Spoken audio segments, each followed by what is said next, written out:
요한계시록 2장 8절부터 17절까지의 말씀을 통하여서 이기는 자들에게 주신 약속이라는 제목으로 같이 나누기를 원합니다. 자, 이기는 자들에게 주시는 약속이래요.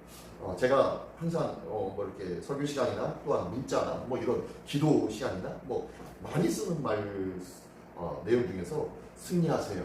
승리하기를 원합니다. 승리케 하여 주실 줄 믿습니다. 하면서 승리라고 얘기하는데요. 이 말씀 때문에 그렇습니다. 요한계시록의 7교회의 끝에 가장 마지막에는 이기는 자들에게는 내가 뭐뭐하게 해주겠다 라고 하면서 이기는 자는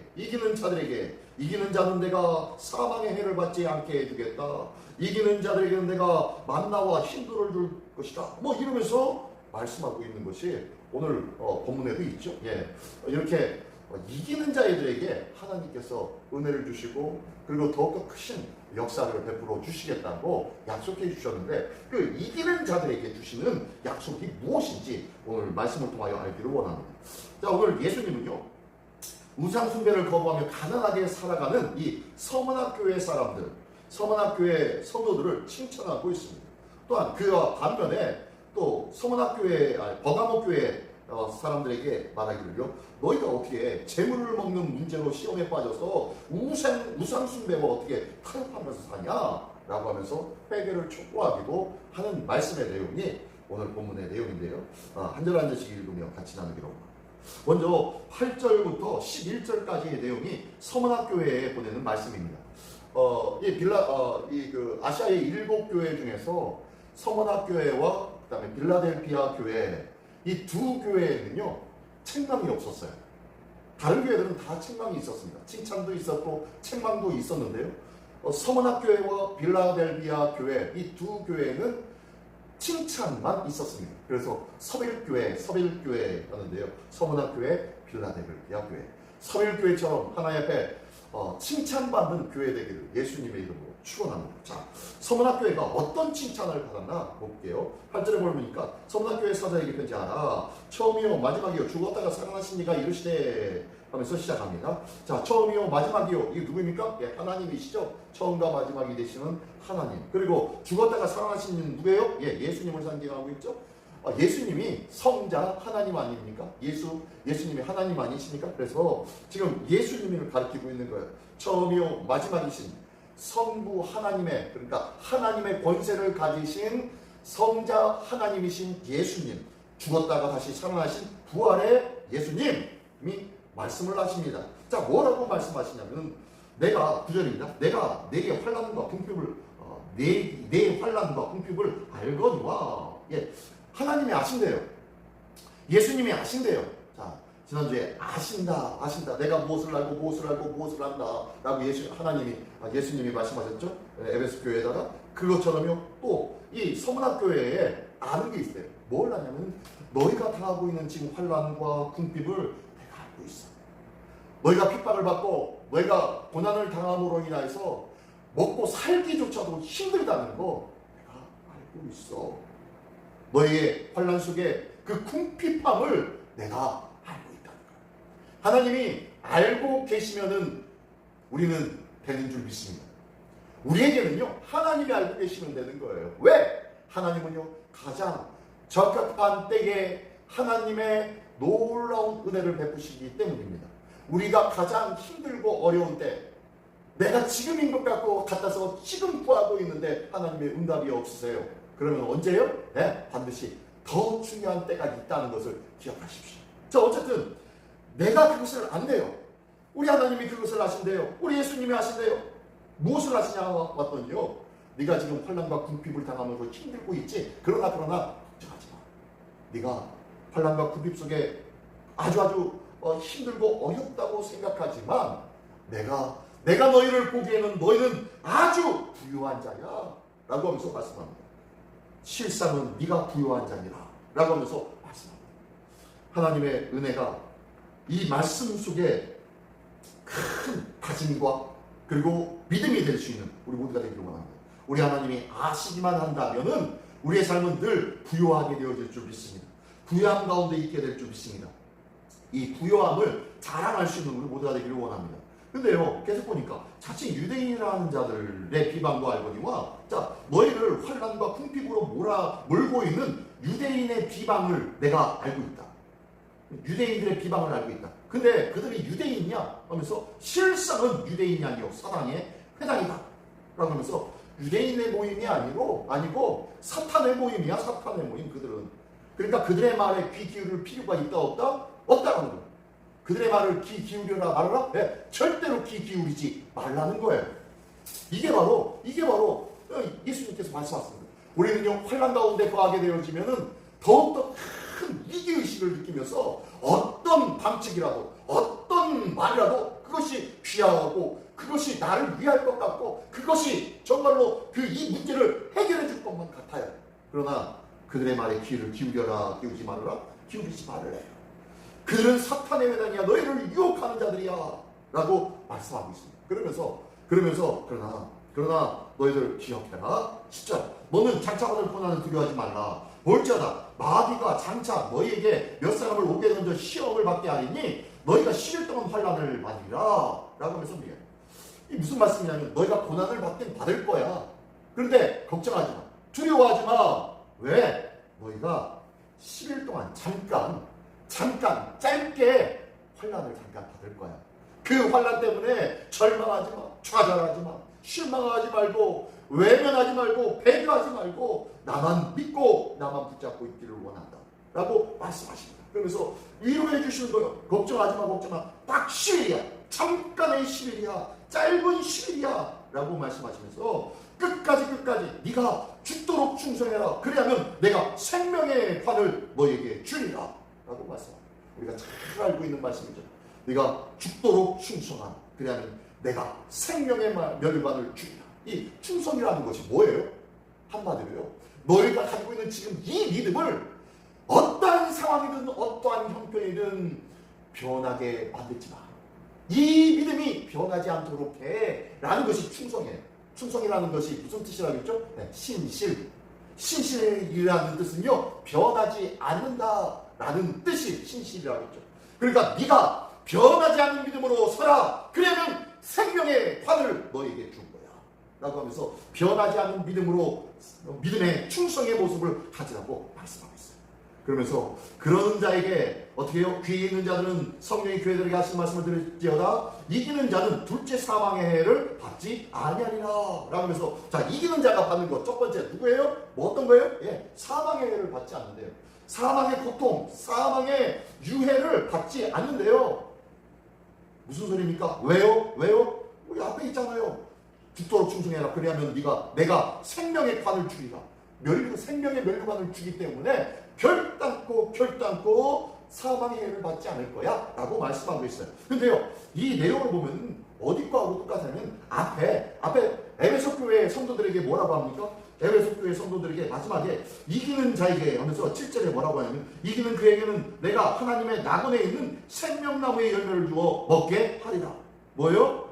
한마디로 영원 생명의 은혜를 주겠다는 거죠. 생명의 은혜를 주겠다는 거예요. 근데 똑같이 지금 여기는 뭐예요? 생명의 멸류관을 주겠대. 생명의 관을 주시겠다고 말씀하고 있는 거예요. 하나님께서 걱정하지 마, 염려하지 마. 상황과 형편이 너를 죽일 것 같지? 하지만 이 너를 죽일 것 같은 이 상황에서 네가 죽도록 충성해라.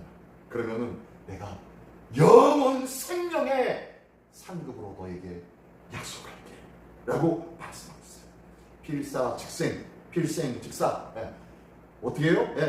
죽기로 작정한 자는 살 것이요 살라고 보등보등하는 자는 죽을 것이다 라는 이순신 장군이 한 말처럼 내가 하나님 앞에서 죽도록 충성했더니 죽기까지 충성했더니 하나님이 영원한 생명을 허락하신 줄 믿습니다. 예수님이 십자가에서 죽으심으로 말미암아 영원 생명의 부활의 영광을 얻으셨다는 것을 기억하십시오. 죽어야만 살아나는 거예요. 내가 하나님의 일 속에 죽도록 하나님 앞에 헌신할 수 있는 우리 모두가 되기를 원합니다. 그리할 때 살아나는 역사가 있는 거예요. 내가 죽도록 하나님 앞에 충성하지 아니하고 내가 어떻게 살려고만 노력하고 있습니까? 내가 죽도록 충성할 때 살게 하시는 이는 오직 하나님이신 줄 믿습니다. 하나님의 살아나게 하시는 역사를 경험하는 놀라운 우리 모두가 되시기를 예수님의 이름으로 축원합니다. 자, 두 번째는요, 버가모 교회에 보내는 편지입니다. 12절부터 마지막 17절까지의 말씀인데요. 여기 보니까요, 12절에 버가모 교회 사자들에게 편지하라. 좌우에 날선검을 가진 이가 이르시되 하면서 예수님을 표현합니다. 자, 서문학교회에서는요, 처음이요 마지막, 죽었다가 다시 살아나시니 그렇게 표현했는데, 예수님에 대해서 영어는 뭐라고 표현해요? 예, 좌우에 날선검을 가지신 이라고 표현합니다. 좌우에 날선검이래요. 이 좌우에 날선검 하면 뭐가 생각납니까? 우리는 말씀이 생각나죠. 말씀이요. 예, 입에서 나오는 뒤에 말씀. 근데 이 검은 뭐 하는 데 쓰는 겁니까? 예, 찌르거나 자르거나 하는 데 쓰는 것이 검 아닙니까? 사단마귀의 공격으로부터 찌르고 잘라서 사단마귀의 공격을 이겨내게 하시는 하나님의 말씀, 이게 바로 좌우의 날선 검 아니겠습니까? 근데요, 이 좌우의 날선 검을 가진 이가 말씀하십니까? 뭐라고 말씀하시냐 봤더니요, 13절에 네가 어디에 사는지 내가 안다 라는 거예요. 너 어디에 사는지 내가 알아 라고 합니다. 무슨 말씀을 하시려고 그러나 계속 볼까요? 예, 거기는 사탄의 권자가 있는 데라 네가 내 이름을 굳게 잡아서 내 충성된 증인 안디바가 너희 가운데 곧 사단에 사는 곳에서 죽임을 당할 때에도 나를 믿는 믿음을 저버리지 아니하였노라 라고 말씀하네요. 이게 무슨 소리냐면요, 이 충성된 증인 안디바라는 사람이 갑자기 등장하는데요, 이 사람은 아마 당시 이 버가모 지역을 담당하고 있었던 그 지역의 감독이죠. 감독관, 신앙의 믿음의 감독이죠. 목회 이곳저곳 이 버가모 지역에 있는 교회를 두루두루 살피시면서 그것을 돌아보고 담당하고 있었던 주회종이죠. 안디바가. 이 사람이요, 요세푸스, 역사서죠. 요세푸스에도 기록되어져 있는 이 안디바가 아주 유명한, 이 버가모 지역에서 아주 유명한 감독이었다는 거예요. 이 감독이어서 이 사람이 결국에는 황제 우상숭배가 아니라 황제 숭배를 강요받았는데, 거기에서 황제 숭배를 하지 않고 끝까지 믿음의 절개를 지키다가 불에 타서 죽임을 당한 자가, 순교한 자가 바로 이 안디바라고 합니다. 그 얘기를 하는 거예요. 그 얘기 다 알고 있는 그 얘기. 네가 어디에 사는지 내가 안다. 네가 살고 있는 곳 사단의 권자 아래에 있는 데다 라고 하면서 얘기합니다. 이 사단의 권자 아래에 있는 곳이 뭐예요? 예, 사단으로 말미암아 환난과 핍박이 끊임없이 있는 그곳이 너희가 사는 곳 아니야? 너희가 사는 그 버가모 지역에 환난과 그 어려움의 순간들이 있다는 것 내가 알고 있어. 그곳에 있었던 내 충성된 증인 안디바도 어떻게 순교를 당하게 되었는지 내가 알고 있다니까. 나를 결단코 믿음을 버리지 아니하고 끝까지 믿음을 붙잡았던 그를 내가 알고 있어. 그러면서 그들을 칭찬하고 있는 거예요. 너희가 그렇게 어렵고 험한 믿음 지키기가 어려운 그곳에서 끝까지 믿음을 지키고 있구나. 참 그래 대단해 라고 칭찬하고 있는 거예요. 그런데 또한 14절에는 책망을 하십니다. 뭐라고 하나 볼까요? 그러나 내가 두 가지 책망할 것이 있노니 거기 내게 발람의 교훈을 지키지 않은 자들도 있도다. 라고 발람의 교훈 얘기하네요. 발람이 발람을 가르쳐 이스라엘 자손 앞에 벌림돌을 놓아 우상 제물을 먹게 하였고 또 행음하게 하였느니라. 이게 뭔 소리냐면요, 발람이 발락 왕이 어디 발람에게 선지자에게 가가지고 저 이스라엘을 저주하십시오 라고 했더니 알았다고 가가지고 어떻게 해요? 3번씩이나 저주를 하려고 했는데 3번씩이나 하나님이 그 입술에다가 뭘 집어넣었어요?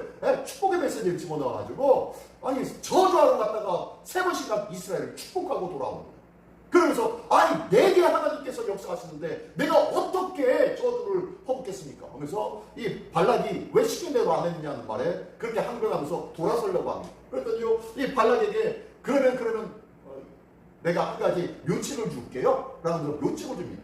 그 묘칙이 뭐냐면, 그러면은 저 모세와 저들이 같이 있는 공동체는 조금 어려우니까 저들 가운데 개개인으로 한번 전략을 수정해 보십시오 라는 의미에서 뭐 어떻게 하면 그 지역에 있었던 이방 숭배의 유혹을 받게 만드는 겁니다. 이방 숭배를 하게끔 만들어요. 그리고 그곳에 있는 이방 여인과 같이 이방 숭배를 하게 되면 거기서 몸을 섞고 같이 쾌락을 즐길 수 있단 말이에요. 그러니까 그 유혹의 길로 접어들 수 있도록 그들에게 한 명, 두 명 유혹시키십시오. 그러면 그들이 바라는 하나님을 바라는 신앙이 무너질 것 아니겠습니까? 그 신앙 무너지면 저들은 끝입니다. 저들의 하나님이 계시기 때문에 안 되거든요. 그러니까 그들이 스스로 하나님을 버리게끔 만드십시오 라고 하면서 요청을 줍니다.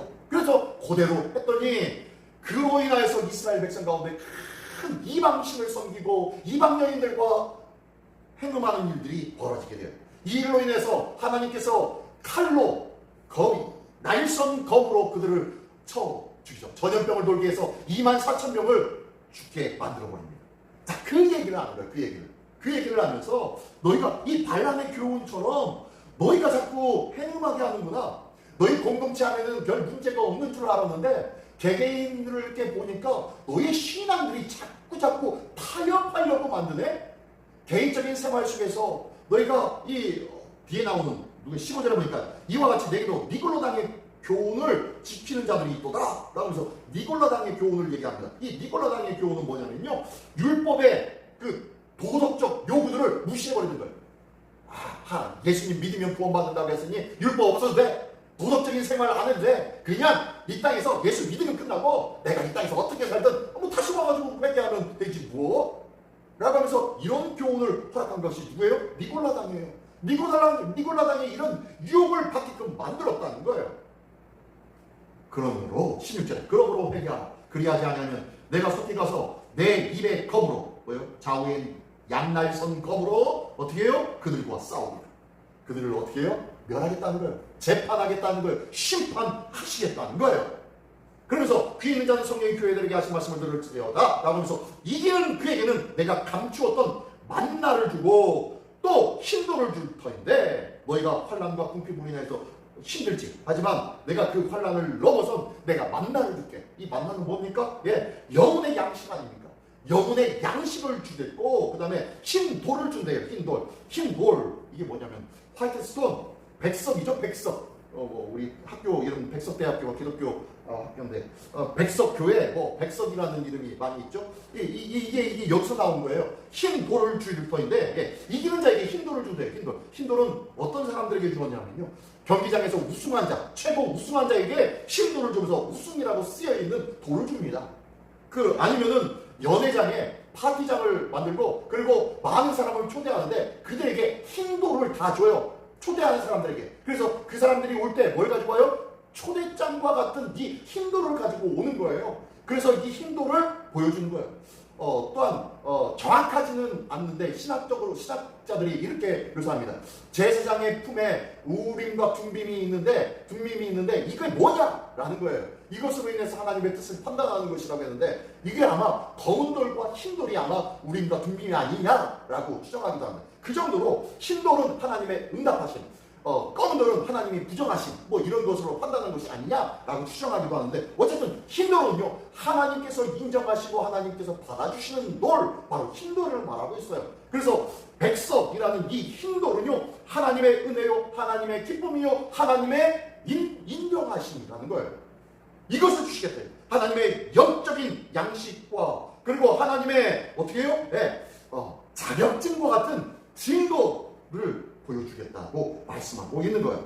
그러면서 여기 보니까요, 흰 돌을 줄 터인데 그 돌 위에 새 이름을 기록한 것이 있나니 받는 자밖에는 그 이름을 알 사람이 없느니라 라고 했어요. 아마 그 돌 위에 새 이름이 기록되어 있대요. 아마 새 이름이 예수님의 이름이 아닐까. 아니면은 내가 예수 믿어가지고 하나님의 자녀가 됐으니 이제 너희가 부활의 새 이름을 내가 허락하여 주겠다 라면서 나에게 부여해주는 새 이름을 기록해 주시는지 그건 모르겠어요, 정확하게. 아무튼 새 이름을 주시겠다고 말씀합니다.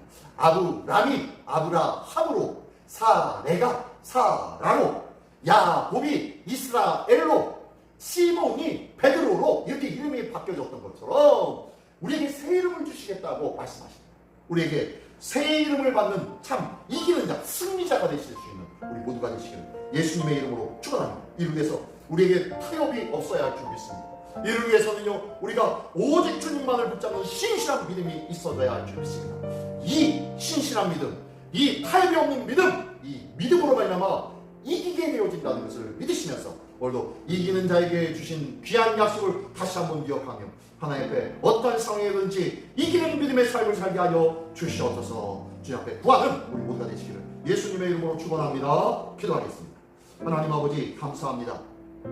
이기는 자에게 허락하여 주신 놀라운 생명의 면류관을, 놀라운 영원 생명의 만나와 힘도를 주신다 말씀하였사오니 하나님 이 약속 있는 이 귀한 은혜가 우리의 삶 속에 풍성히 있게 하여 주시사 우리가 늘 영원 생명을 누리며 사랑하는 자로 믿게 하여 주시고 살아가게 하여 주시옵소서. 영원한 하나님의 약속을 붙잡고 생명의 만나 말씀을 날마다 먹으며 영원 생명의 기쁨을 누리는 오늘도 참 승리자가 되게 하여 주시옵소서. 이 귀한 승리로 오늘도 함께하여 주시고 승리자를 향하여 놀라운 생명의 면류관과 만나와 불로 채워주실 우리 주 예수 그리스도의 이름으로 기도드리옵나이다. 아멘.